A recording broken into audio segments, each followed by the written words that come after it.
Oh, when the saints go marching in, oh, when the saints go marching in, oh, yes, I want to be in that number when Hey, congrats on making it fine to the lessons we've done. I'm happy to announce that this is the last part of the unit. But it's also probably one of the most important ones, as it carries on to other units. Now, starting off, we'll be talking about continuity. Continuity essentially explains the relationship between limits and points on a function. In calculus, it will be defined by three principles that a function must have.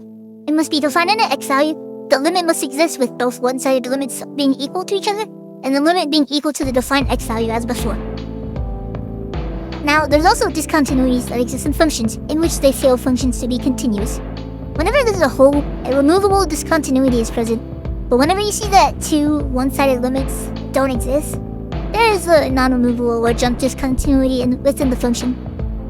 We can do a test to prove continuity with this piecewise function. Firstly, when discussing continuity, you write steps like these. In the first one, we're just going to define our x value as seen with f of 0 is equal to 1. Next, you write out both one-sided limits of the left and right to prove that they are equal. If they happen to be equal, then write the limits to be equal to each other like this. Finally, you figure out if the limit and defined x value are equal, and if they are, write step 3 out like this, and finish with a statement proving continuity. If your function is ever discontinuous, however, just write what's in blue. Now, we finally move on to our next theorem, which is intermediate value theorem, or IVT for short. Essentially what this theorem means is that there exists a value between two random values of a function. Let's use x values of a and b for now. To firstly justify IVT, however, we must write 3 justifications that prove that IVT actually applies here. First, you need to figure out if the function is actually continuous or not on your two intervals, and if they are, just write the statement out on step 1. Next, you need to prove that your two values are not equal to each other in order for this to work, and you just write this out on step 2. Finally, you write out a statement that shows that there exists a certain value between your two intervals of a and b.